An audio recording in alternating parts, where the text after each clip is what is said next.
Now to Edo State, where the acting chairman of the All Progressives Congress, Jarrett Tenebe, has called for the establishment of a federal Ministry of Local Government Affairs as a check on the local governments following the subsequent direct payment of funds from the Federation account.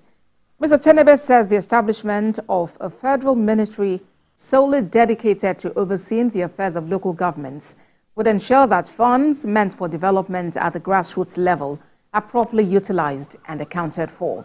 He commended the Supreme Court verdict on the local government autonomy, adding that the creation of the new ministry will grant full autonomy for local government areas and completely free the councils from the grips of state governors and political interference. The only place the common man can easily run to is the local government. And these local governments are killed by the governors. So now it has brought life back to the local government. Then another thing I will advise the president to do to make this thing all embracing is, as a matter of urgency, he should create Federal Ministry of Local Government Affairs. Federal Ministry of Local Government Affairs with a minister. Then he will now have 6 ministers of state in all the 6 geopolitical zones. By so doing, you'll be able to monitor, because they say he who plays the piper dictates the tone.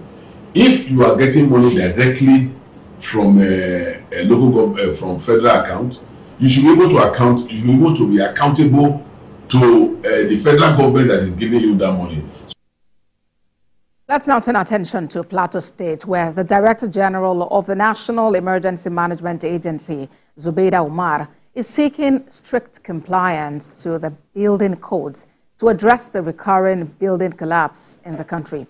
She said this while commending residents for their swift response when a building caved in at a school in the Busaboji in Jos North local government area and killing at least 20 persons. TVC News senior reporter Funam Joshua has more. The unity and oneness shown by residents of Jos following the collapse of Saint Academy in the Busaboji community is now the talk of the day in Jos. Irrespective of religious differences, residents troop out in their numbers, showing their support for the victims. The call for blood donation was adhered to by residents who willingly yielded and gave their all. The Director General of the National Emergency Management Agency has now joined the list of government officials who have visited the site. Shortly after the visit to the scene, the DG Nema proceeded to the hospital to see the victims who are receiving medical attention. On a condolence visit to the state governor, the DG sympathizes with the government and people of the state over the unfortunate incident. And this is what we want to see from states. We need more of what we have seen in Plateau State. As I always say, disaster is local. You need community resilience, you need involvement of each and every person. NEMA comes in where the SEMA is unable to meet up. And that is the whole purpose. And what we've seen on display today is the perfect synergy between NEMA and SEMA, and that was how we're able to limit the damage, as you can see. If you inspected the site, you will discover that there was a big gully behind the school. And even houses are built on the edge of the gully. And so this has shown us again that we need to revisit our building codes. We will need to put in place and upgrade our building codes. People cannot just build anywhere, especially within the city center. The NEMA leadership assures the state government of its support for the victims as it launches an investigation to determine the cause of the disaster. Funam Joshua, TVC News, Jos. In another development, residents and shop owners at the Obalikpede market in Kuto, Abeokuta, Ogun State, are counting their losses after the fire outbreak that injured 1 person and razed 15 shops. Goods worth millions of naira were said to have been destroyed by the inferno last Saturday night. TVC News gathered that the fire outbreak was as a result of a power surge from one of the shops. I was told, I'm not there, that there's a generator here when the lights spark. There's a generator, there's a gas, cooking gas here. That is what exploded to the upstairs. It was a power surge one of the there's a palm kernel shop that are doing let's say recycling some contents into the palm kernel. So that is where there was, and the guy is using gas. I think there was a outbreak of fire outbreak, and everything just exploded. So that's where it started from. Those are the chalets outside the main Lake Pede markets. About 10 shops were affected outside and about 5 inside. And the 5 will have not been affected if the one outside is not here. The illegal structures outside, let me use that word, the illegal structures outside. The fire started from the illegal structures and erupted to the main building. But be that as it may, we always tell our people that they should keep safe. Still in Ogun State, where the police command has arrested 2 suspected kidnappers allegedly responsible for many kidnappings and killings in Ijebu-Igbo and its environs. Senior reporter Kazim Olowe has more. The police in Ogun State have confirmed that a 7-man kidnap gang was responsible for the abduction and killing of a 71-year-old man and another 37-year-old man and buried them in shallow graves at different locations in Agodo area of Ijebu-Igbo. The Commissioner of Police, Ogun State Command, Abiodun Alamutu, made this known while leading his men and health officers to the forest where the victims were buried. The 2 members of the gang have been arrested and they are currently assisting the police with investigation. The Commissioner of Police assured residents that the fleeing members of the gang will be arrested. We recorded 3 cases of kidnapping that have a familiar pattern. And we have been on this for quite some time until we got a breakthrough recently. These 2 suspects have confirmed being the culprits, while their other partners are presently on the run. They are here to lead us to the shallow grave where the kidnapped victims were buried. The suspects confessed that they are part of the notorious gang and they were lured into the illicit business by those at large. So after we go for the back of Abusi, that is my first time to go there. Where you carry the person go bush, where you begin to do the video. So as they kill the person, the thing can enter my body. My role is that I should follow them to somewhere to rob. So when we went there, we kidnapped the man. After that, they lead the man inside the bush. Relatives of the victims commended the police for unveiling the killers and called for justice. It has been a wonderful exercise because they have been doing follow-up every time. All the time, they don't relent. It was going for, that's the Passover night. That's what the news we got. And all necessary sacrifices were made before we heard about this information, very sadly. The arrest of this suspect came up in less than 2 weeks after some suspected kidnappers were killed by the police in a gun battle at Shagamu area of the state. The Commissioner of Police in the state assured residents of their security. Kazim Olowe, TVC News, Ijebu-Igbo. Away from that, the Nigeria Immigration Service has arrested a suspected human trafficker at Bakinrowa checkpoint in Kebbi State. The NIS controller, Seidu Daura, disclosed that 4 victims were also rescued. Hawa Mohammed reports. The 4 rescued victims, aged between 20 and 24, were on their way to Senegal through the Benin Republic borders from Edo State when they were intercepted by officers at the Bakinrowa checkpoint at Bakuduk Central Post, a border town in Kebbi State. I would like to call on the parent to always be watchful, to always be keen about the movement, and also those people that deceive their children of taking them outside for either job or business. They are being deceived. They are not like that. Some of these agents, they are just doing it to make their money. They are just doing it for economic reason. They can't take their children outside the country to do that kind of things. Some were being lured into frustration. Some were being even killed on their way. Some were being pushed into hard labor, which is unfortunate. So the current government is always optimistic that anybody that caught wanting will be dealt with. The Kebbi State Command Controller, Saidu Bashir, commended the efforts of his team in their swift action against these suspected criminals. He also urged them to always ensure they uphold human rights and act within the ambit of the law when carrying out their constitutional duties. He added that this operation demonstrates the NIA's dedication to combating human trafficking and ensuring the safety and well-being of all individuals. An official from NAPTIC was there to take over the matters and ensure thorough prosecution of the case. Hawa Muhammad, TVC News, Benin Kebbi. Today is World Youth Skills Day. When the news at 12 returns, we'll be talking more about this and bringing you some other stories. Please stay with us.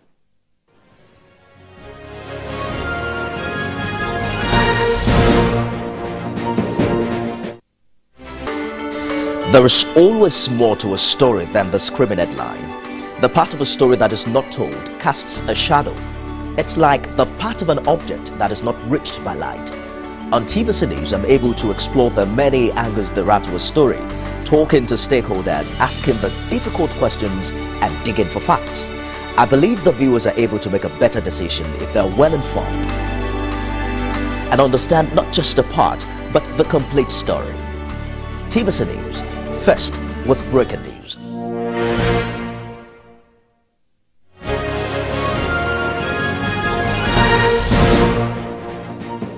Thank you so much for staying with us on TVC Midday News. Every 15th of July has been declared World Youth Skills Day, and it's to celebrate the strategic importance of equipping young people with skills for employment, decent work, and entrepreneurship. This year's theme, Youth Skills for Peace and Development, underscores the crucial role that young people play in peace building and conflict resolution. This year's theme also aims to address challenges affecting the youth, ranging from violent conflicts to disruption of education and persistent economic inequality, limiting opportunities. For more on this, let's speak to the Chairman, National Youth Council of Nigeria, Lagos State Chapter, Ibrahim Adigun. Good to have you here, Ibrahim. Thank you for having me. Thank you so much. All right, so let's begin by talking about the significance of this day. It is specially set aside to talk about youth skills. How significant is it? Well, first of all, thank you for having me, and I want to also greet our viewers at home. Today being July 15th, World Youth Skills Day, for us at the National Youth Council, we felt that instead of lamenting and complaining about some of the challenges that are facing young people all over the nation and some of the deficits of youth skills empowerment, we felt that it is also important for us to contribute our quota. And, today we are having a capacity building program across the 57 local governments and local council development area in support of the enormous efforts, being made by our amiable governor, Babajide Olusola Sanwo-Olu, to ensure that young people are gainfully empowered within the state. And, we believe so much that using different skills, harnessing different opportunities of skills, like, soft skills, digital skills, how to make shoes, shoemaking, we believe that if we invest heavily, instead of joining the bandwagon of young people, blaming and lamenting about the deficit of empowerment within the space, we believe that we are going to gainfully empower and engage our young people. And you agree with me that an idle hand is a devil's workshop. Well, true. And are you saying that you have programs in place to equip young people such that it's not just about young people going out there and looking for blue-collar jobs that don't exactly exist, as it were? Is that what you do? Yes. So presently what we are doing is to commence the pilot scheme with today being the 15th of July. Yes. So commemorating the World Youth Skills Day. So all over the 57 local government and local council development areas we have different trainings ongoing as we speak. Right. So young people can learn different skills, different soft skills, different tech skills, different vocational skills, and we intend for it to continue. All right. So after the learning, what do you think? Don't you think it's just important that they also have a soft landing. I mean, there is some level of grants available to these young people so that they don't only get the knowledge, but they're able to go out there and exploit. Yes, thank you so much. So part of the arrangement that we've made is that as against following up with the training that we've done today, we also have a plan to collaborate with government. So we are collaborating with the Ministry of Youth and Social Development. We're also collaborating with different agencies of government that are providing different opportunities, different corporate organizations that are going to take them on interns so that we can be able to engage them holistically, because we believe that when young people are engaged, the future is brighter for the nation. And in our own organization, we believe that we usually say something that build the youth, build the nation, because we believe that a nation is built when the young people are gainfully empowered and engaged. So as a young person yourself, I'd like you to just, say a word or two to young people out there about the fact that there's light at the end of the tunnel. I mean, you haven't seen anything just yet. Yeah, so thank you so much. To my fellow young people at home, my advice for you is that there are a lot of challenges happening within our country, but we can't continue to lament and, lament and continue to criticize the government. We also need to contribute our quota to ensure that we develop our country. We cannot leave our country to be like this. We will still come back to it. You can see a lot of challenges facing us all over the world. So it's not only peculiar to Nigeria. Nigeria is also not existing all alone. Nigeria is also part of the universe. So we should invest a lot in optimism in our nation, Nigeria, and to also ensure that we build our country, Nigeria, because nobody will build our country for us. All right, and it begins with trying to, gain a scale beyond what we learn in our various schools. I must sincerely appreciate you for being here. Chairman, National Youth Council of Nigeria, Lagos State Chapter, Ibrahim Adigun, and wishing you all the best. Thank you so much. All right, let's move on from there now. Lagos State government has held an awareness and sensitization program on the reintroduction of the monthly environmental sanitation exercise in the state. Governor Babajide Sanwo-Olu made this known after leading the 2024 Lagos State tree planting exercise. Senior correspondent Adedoja Salamadeni reports. Governor Babajide Sanwo-Olu, his deputy Obafemi Hamzat, their wives, as well as other top government officials, held symbolic tree planting exercise at the Lagos House Marina. The motive is to use tree planting as a vital investment in future to combat climate change, most especially flooding in the coastal city of Lagos. The target is to plant more than 20,000 trees before next year. Part of our strategy where we can attempt to save our earth, to save our environment, to be able to curb the surge of climate change is by tree planting. It's been proven. Just as Lagos population is rising, the city is also sinking. Improper waste disposal, blockade, indiscriminate cutting of trees are our daily experiences. From here, all roads lead to Lagos Island East Local Council Development Area. Ladies and gentlemen, the campus playground on Odunlami Street is filled with members of community development committees and associations. Officials of environmental agencies are also present. The governor is kicking off a sensitization and awareness program on the reintroduction of the monthly environmental sanitation exercise from the island. Governor Sanwo-Olu frowned at attitudes of Lagos Island residents for dumping refuse in drainages. We notice people have removed all of the manhole that have been installed at strategic locations on built roads, and we've seen refuse being dumped on these drainages. The Ministry of Environment and the Ministry of Works and Infrastructure are going to be setting up gangs, and if by whatever means you are caught, there are huge consequences to it.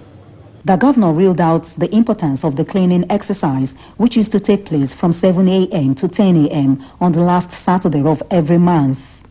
As a state that is harboring cholera, that is harboring diseases that are related with unsavory environmental issues, I think it's a disgrace to all of us. We'll be demonstrating our willingness to start a weekly exercise that we believe very soon we would, on our own as a people, see the need for us to start a monthly environmental cleaning up. The Lagos State monthly environmental sanitation exercise was cancelled in November 2016 due to legal issues, and the status of Lagos State as a mega city where restricting movement for 3 hours was deemed inappropriate.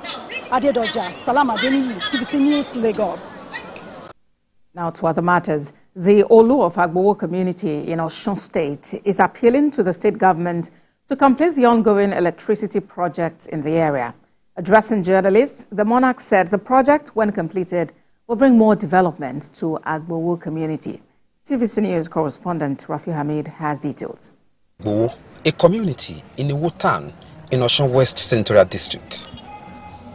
It lacks a number of some basic social amenities.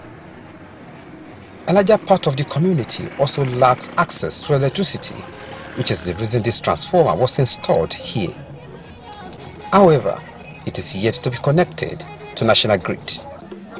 At this gathering marking 1-year anniversary of Olu of Agbowo, Oba Musbau Akande, on the throne of his forefathers, indigents called for contributions of all towards developing the ancient community. All the other individuals that have the memory is for us to come together and forge together as a bond.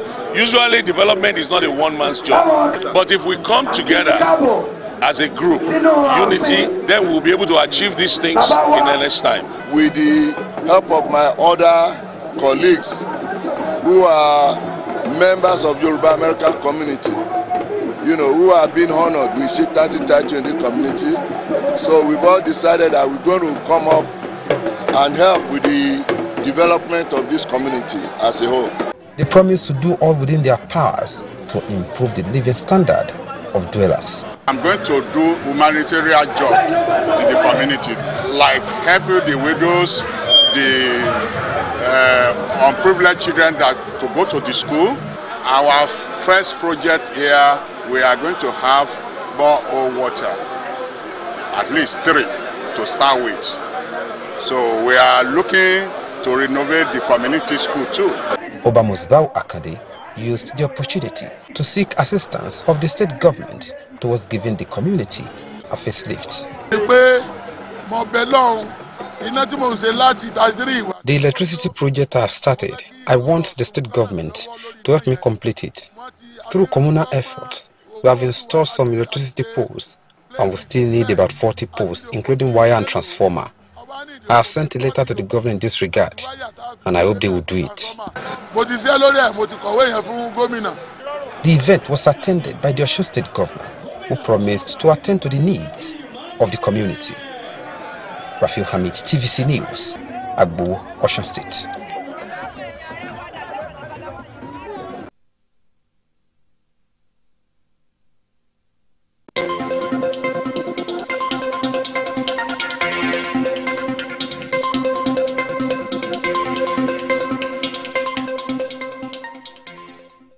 Let's bring you this news just in. President Bola Tinubu has approved the reinstatement of Professor Nene Barini Zabe as a project coordinator of the Hydrocarbon Pollution Remediation Project, HYPREP. The president reached the decision following a performance review of the HYPREP project coordinator and concluded that the project coordinator is fit to discharge his functions in accordance with the regulations guiding the execution of the Hydrocarbon Pollution Remediation Project. By the directive of the President, the reinstatement of the HYPREP project coordinator takes immediate effect. We'll bring you details of this in subsequent bulletins. And moving on now, outside Nigeria, former United States President Donald Trump says he's supposed to be dead after Saturday night's assassination attempt at a rally in Pennsylvania. In one of his first interviews since the incident, Mr. Trump told U.S. media he felt that he had been saved by luck or by God. He said he will bring the country together at the Republican convention this week and will give a whole different speech to the Humdinger he had planned. President Joe Biden on Sunday night called for the temperature of politics to be lowered, adding that politics must never be a literal battlefield. The culprit, Thomas Crooks, a 20-year-old man who tried to kill Mr. Trump, was shot and killed by the Secret Service, but his motive remains unknown.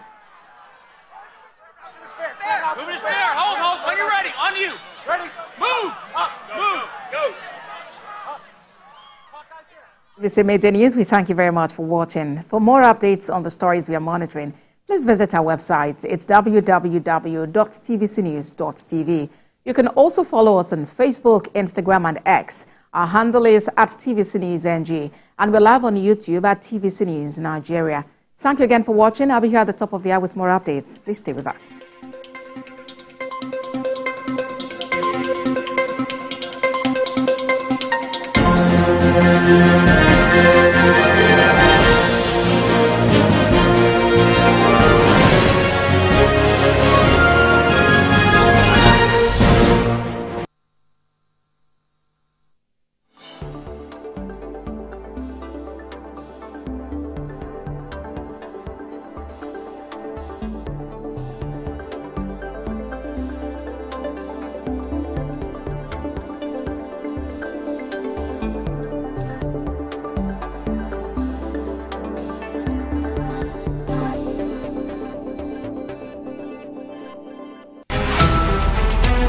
Every major news story is with many perspectives and layered with different levels of impact. Hello, what time did this happen?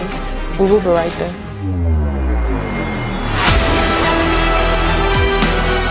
At TVC News, we follow the big and major news, gathering the facts, witnessing the outcome.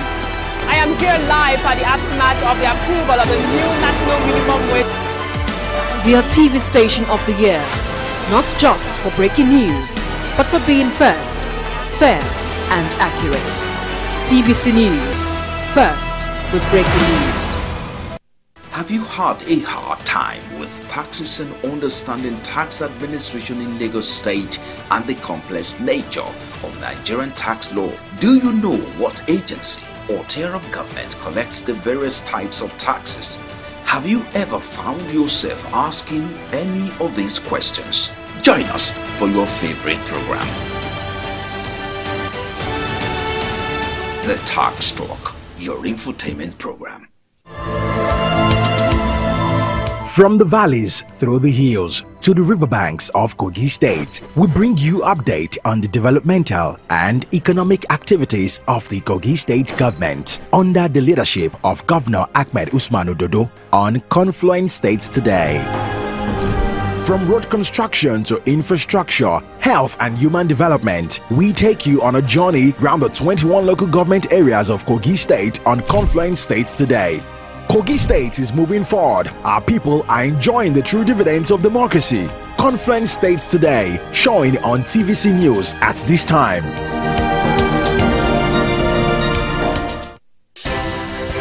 At TVC News, wherever the big news story is happening, we're geared up to break it. TVC News, first with breaking news.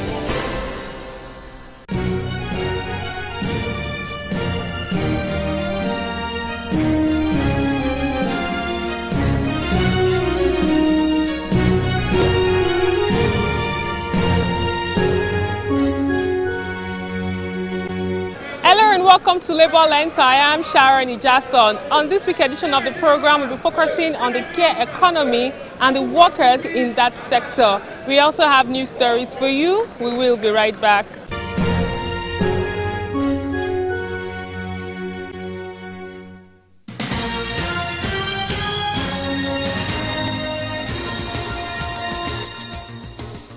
Gathered here are cream of the crop in Nigeria's civil service, including the Secretary to the Government of the Federation, the Head of Service of the Federation, Permanent Secretaries, Directors and Senior Civil Servants. They are here at the summit on developing strategies and plan for retirement. The theme of the program is Challenges, Strategies, Prospects and Opportunities at the Retirement in Nigeria. As we embark on this journey, we call on all public and corporate organizations to partner with us in shaping the future of pre-retirement in Nigeria. Let us work together to create a robust and inclusive ecosystem that fosters prosperity for all. The Head of Service of the Federation, who was represented by the Permanent Secretary of the Service, Comfort Adeosu, disclosed that the Head of Service has already developed a concept of retirement in collaboration with the Public Service Institute of Nigeria and Bank of Agriculture. At a very good time that policies will be examined, challenges scrutinized, and perceptions are eschewed, with a view of profiling solutions that will ensure healthy and energetic living standards for retirees, and also looking forward to providing platforms that will further sensitize and also empower retirees to optimize the second stage of their life. The national president of Nigeria Labour Congress, Joe Ajaero, criticized government handling of pensions and welfare of retirees. Pensions are meant to offer security and peace of mind, ensuring that retirees can enjoy their golden years without financial stress in good health. However, the reality for many of us is starkly different. It is worrying that most retired members encounter not just health challenges, but many others leading to untimely deaths. There are hopes that the decision reached and resolution passed here will help form policies and legislation that will target the welfare of retired civil servants.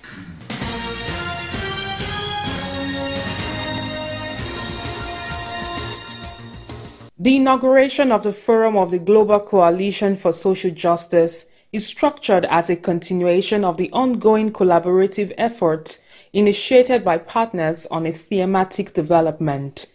It will also promote the need to build resilience of societies, improve the coherence between economic and social policies, and foster social dialogue for shared prosperity. At the conference, presidents of Nepal and Brazil made presentations on the changing world of work and the need for nations to comply. We need greater adaptability and innovative work styles. We need to make assessments of the institutional, legal and operational aspects of the ILO and reform so as to address the challenges of the changing. However, one core value remains unchanged. That is, our collective effort to achieve sustainable peace through social justice. Never social justice or social fairness was so crucial for humanity. It is very important to reclaim the spirit of the Philadelphia Declaration that was adopted 80 years ago. In that declaration, we enshrined in it that work should not be treated as a merchandise, but as a source of dignity. The welfare of each one depends on the welfare of all. As Pope Francis said, there's no democracy with hunger, neither development with poverty, and neither justice within inequality. So that's why I accepted the invitation of the Director General, Gilbert Humbu, to co-chair the Global Coalition for Social Justice. It will be instrumental for us to implement the 2030 Agenda for Sustainable Development. The SDGs on decent work for all is not moving forward in the speed and scale that are necessary to meet its indicators. It was concluded during the event that is of utmost importance for countries to collaborate towards achieving social justice. I was privileged to, serve in the Committee on Care Economy, and there we look at the issues surrounding the workers in the care economy. Who are the workers in the care economy? Like the workers that takes care of people at the care homes, the nurses, the maids, the hoteliers, those who work in the hotels and much more. Those are in the care economy. What issues, the difficulties that they have faced while doing their work. Most of the care economy workers, they are migrant workers, and we know what the migrant workers, most of them, the issues affecting the migrant workers in that sector. So we try to look at and to examine all the issues bordering about the care economy and how we can provide solutions to all those issues that were, identified and raised. So that is the area in which we critically look at those in the care economy sector. Even the projection by ILO that in 2024 that there's going to be an increase of 5.2 million jobs, but today I think we are looking at 4.9. That means that there's going to be a minimal decrease, in terms of job creation in 2024. So when you look at this and also look at the protection, social security, which is also very fundamental, and also look at that. And I'm happy to see a committee on biological hazard in Greater. So in a totality, these are what we look at in fundamental principle and right of work. Unions and employers coming together to look for best ways to ensure that the world of work becomes more, more convenient, conducive, and also productive for everybody. We have the view that what should be at the table right now for our leaders is they've come here, they've seen these standards, they've seen international best practices. We are not in short of laws. I think the greatest challenge we have back home is just the issue of implementation. Let's comply with all these standards. If to some extent we comply with some of the standards and conventions we've seen here, to a reasonable extent, to have a fair, industrial relation climate back in Nigeria. A lot of anti-labor practices where some labor leaders are being maltreated, labor leaders are being retagged and all that. Then even where you have a situation where government or even employers fail to provide decent work environment for workers, that also is ongoing, and as we speak, that committee is looking at all the issues around this work and how employers are able to provide decent work such that workers will be able to work in line with improved productivity within this space where they work, whether in the private sector, in the public sector, or even in the informal sector. Decent work means doing the right thing in a working environment to improve the welfare of workers. So it is things like maybe conducive working environment in terms of tools, the facilities like recreational facilities, maybe fair pay. So what the ILO is working on so that these things will be improved upon, such as, and it's related to Convention 121 and Convention 155 of the ILO Convention, which deals with injuries at work and other related activities. So for this year, we are doing some amendments to align with the realities of what is happening currently. That's what we have come to do for this year. My take home is that whatever happens globally, Nigeria is not an exception. So it's expected that whatever comes out of it, Nigerians will also practice it or adopt it for the good of the workers and the economy in general, because whatever affects workers affect the economy, because these workers that produce, they are the producers of wealth. So if they abide by all those things, I think the economy will improve, as well as the welfare of workers and Nigerians in general. On the Profile Interview segment this week, I'll be speaking with the National President of the Medical and Health Workers Union of Nigeria. He brings us up to speed on how the world of work is concerned about workers in the care economy. He was a member of that committee, and he brings us more information on this development. It's good to have you on the program. Thank you very much. It's another ILO program, and you served under the Decent Work and Care Economy Committee. Can you bring us up to speed on what ILO's position is for the care economy? Well, as you are aware, this is the 112th session of the ILO, and I was opportunity to be part of the discussion. And as you said, I am under the Decent Work and Care Economy. And this committee is a committee that is set up by the ILO in this year's discussion to look at the issue of domestic workers and migrants, because this category of workers are the kind of workers that are under the informal sector. And unfortunately, there is no any policies that will take care of this kind of category of workers. especially the children, the migrant workers, the breastfeeding mothers, and so on. So the ILO is trying to bring about policies to set up a standard that will take care of this kind of category of workers, especially in the informal sector. So these are some of the discussions that are taking place in the committee session, and there will be a recommendation in that effect. Still talking about the care economy, if I'm going to domesticate it back at home, we know that there is the minimum wage discussion going on. Even though we're expecting the presidency to come up with a figure, there is still that concern that people that are in the care economy do not even receive what the minimum wage would be. And there's also that concern about those that are in the care economy also not being able to join any union. As a labor leader, how would you respond to this?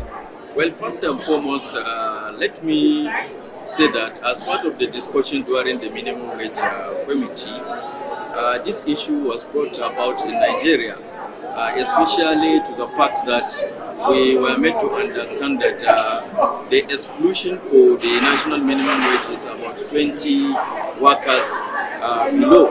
So we decided to say that from our